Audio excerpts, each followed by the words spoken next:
Craig just wanted to watch some TV before bed. A simple thing to ask for, really. But could he find the goddamn remote? Of course not. He had just begun the process of pulling out all the couch cushions when someone started to knock on the front door. He let out an annoyed grunt and looked at the clock on the wall. It was 5 minutes to 11. Craig muttered, "Ugh, who the hell is that?" From the kitchen, Elsie called out, "Is there someone at the door?" "Yeah, can you go see who it is?" he yelled back. "I'm busy over here. I'm looking for the remote. I can't find the stupid thing anywhere." "I'm kind of busy too, Craig. Can't you please do it?" Elsie hollered back. She was fixing herself a bag of popcorn, and it just started to pop, emitting tiny, greasy firecracker explosions in the microwave. "It's kinda late, isn't it? I don't open the door unless you know who it is." He growled, "Fuck's sake," and stomped over to the door, a storm cloud brewing over his head.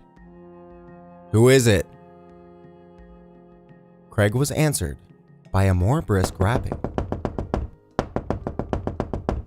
His lip curled and he peeked through the doorlight with a surly "what the hell do you want" poised on the tip of his tongue. The words crumbled in his mouth. It was Mandy McTavish, the next door neighbor's 7-year-old daughter. She was standing on the front porch all by herself, wearing only a t-shirt and a pair of flannel pajama bottoms in the January cold. Her tiny, bird-like feet were bare and ghostly white in the amber glow of the overhead porch light. Craig gasped, "What in hell?" and he yanked open the door. "Mandy, what are you doing out here? You don't even have any shoes on, honey. Is something wrong?"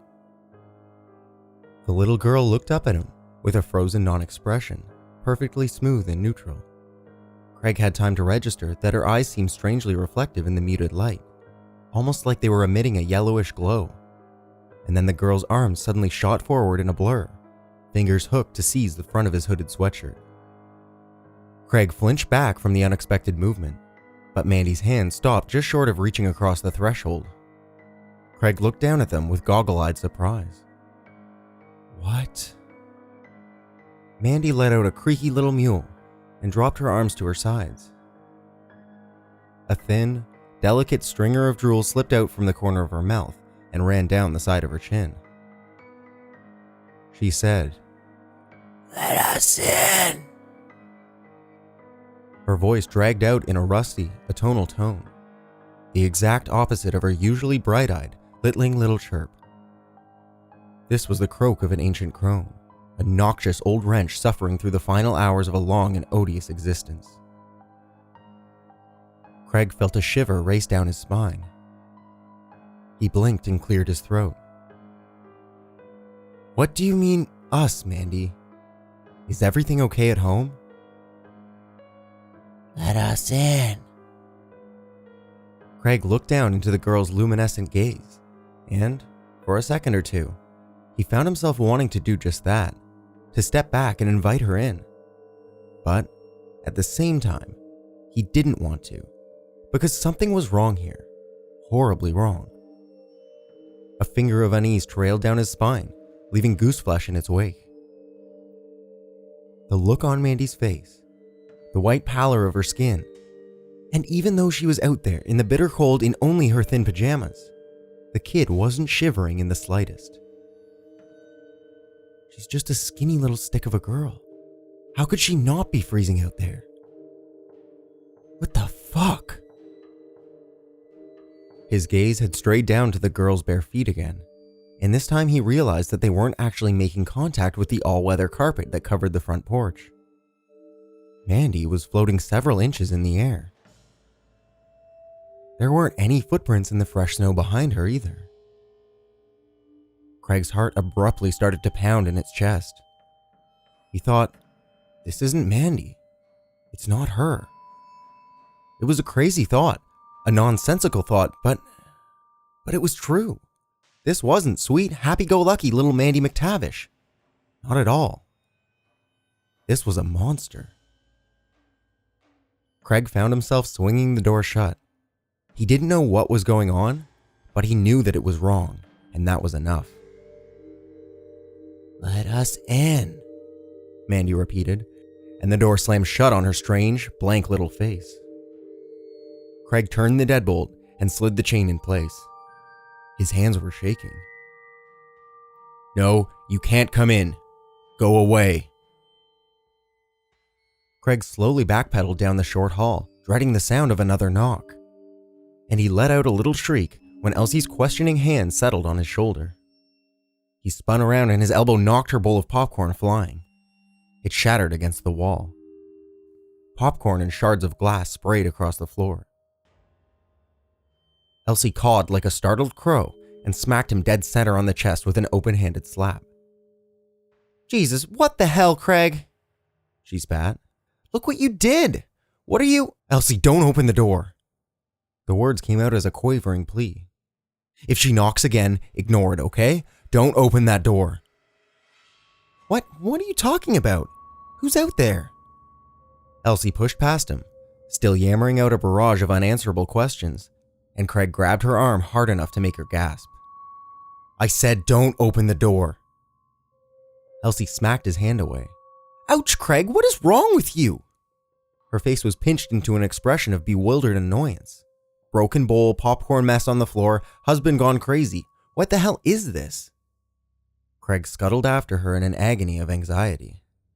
"No one's out there." She turned to scowl up at him, still indignantly rubbing her arm. "Craig, I can't believe that I'm actually going to say this, but are you high on something? I mean, really, is this a joke? Because I'm not laughing." There was someone there.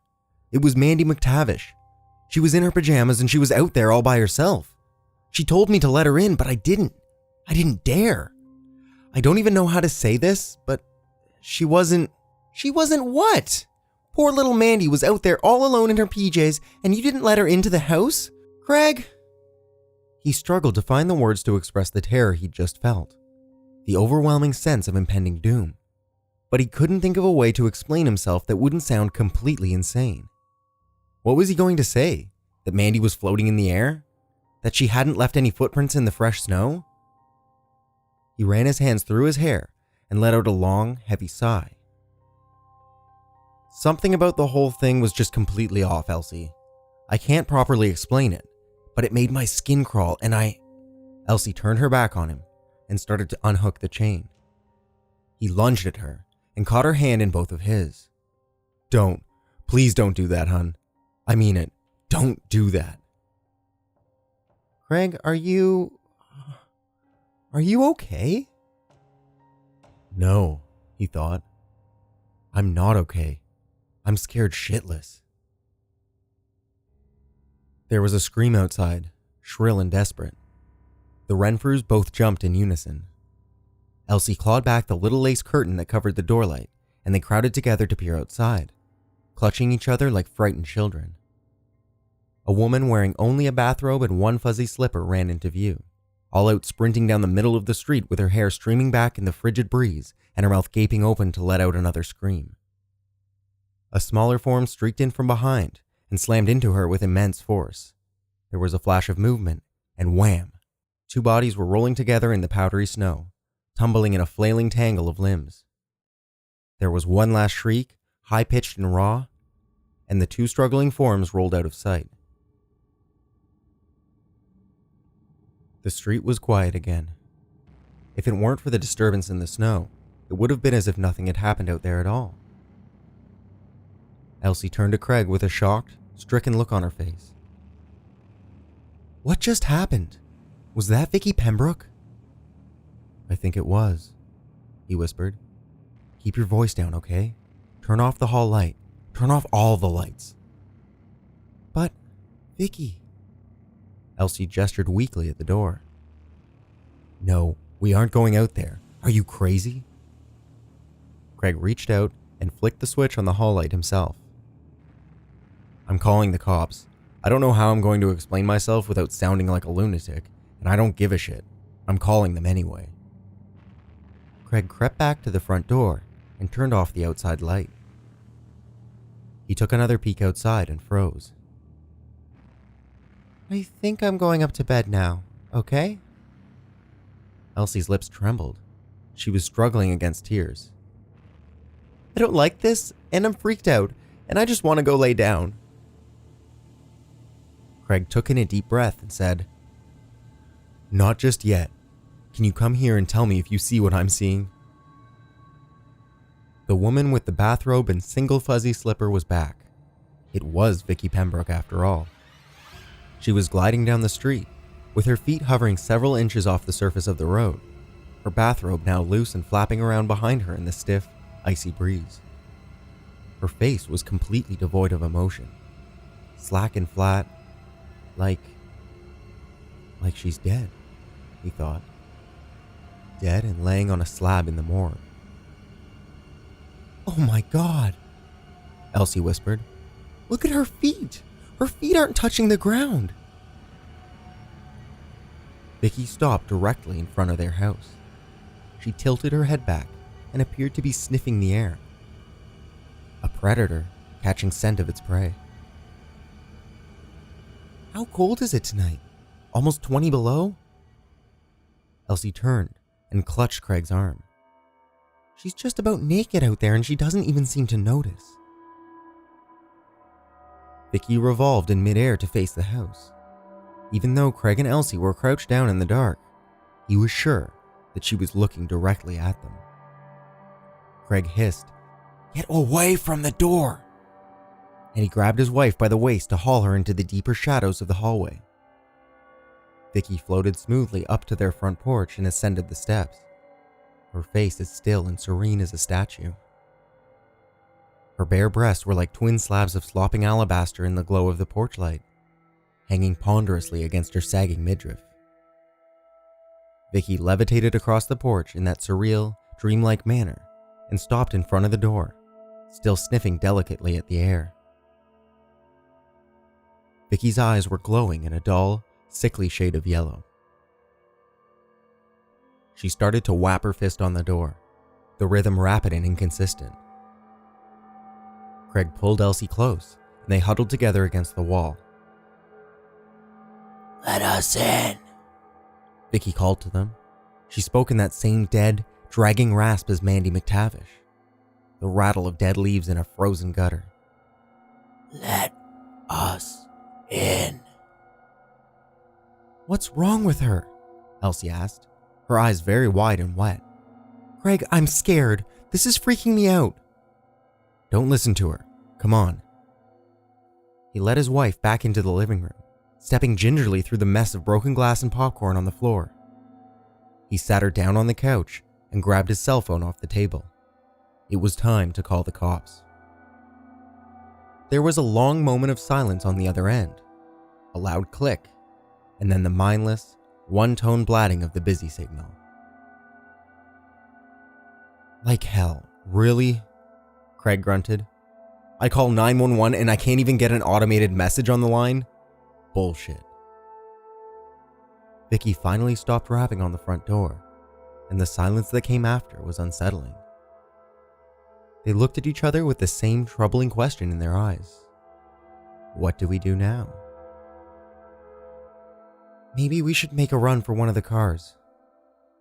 Elsie was picking nervously at her pajama pants, harvesting invisible lint with pecking fingers. Jump in and peel out of here. Should we risk it? I don't know about that. I don't think we should. Whatever tackled Vicky out in the street, it was fast. Craig hesitated, then added, I'm not completely sure, but I think it was Mandy that jumped on her. I mean, it was all over so quick, I hardly even saw what happened. But I'm pretty sure it was her. So we just sit here and... what? Wait? Elsie clutched her hands together in her lap and squirmed. I don't want to stay here. I don't feel safe. What if they try to break in? I don't think they can break in. We have to let them in. I had the door wide open when Mandy was on the porch, and she tried to grab me, but she couldn't seem to reach past the doorway. I think we're safe in here. Out there, though, He sat down on the couch beside his wife and put his arm around her. She curled into him and grabbed his hand. Her palm was hot and sweaty. "What's wrong with them? I don't understand this. I mean, it's like they're turned into..." Elsie trailed off. She didn't need to finish. Craig knew what she was trying to say. It's like they turned into vampires. The idea was ludicrous, of course. Vampires weren't real. They were purely a figment of imagination, the stuff of bad novels and even worse movies. But people can't float around through the air, can they? People can't... "Try the police again," Elsie demanded. "Keep trying." He tried again and shook his head. "Still can't get through." Elsie tensed. She held up a finger and said, "Shh. Do you hear that?" Craig held his breath and listened. After a moment, he heard it too, faint but clear, the hectic, hysterical wailing of multiple sirens in the distance. "No wonder you can't get through. They're already swamped out there. It sounds like every cop car, fire truck, and ambulance in this city is out there right now, trying to deal with this." She paused, then added, "Whatever the hell this is, even," and let out an unsteady little cackle.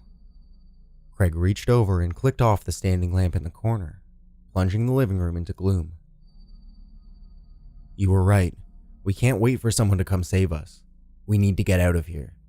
We'll just sit here and be quiet and wait for a little while. If the coast looks clear later on, we'll make a run for one of those cars and get the hell out of here."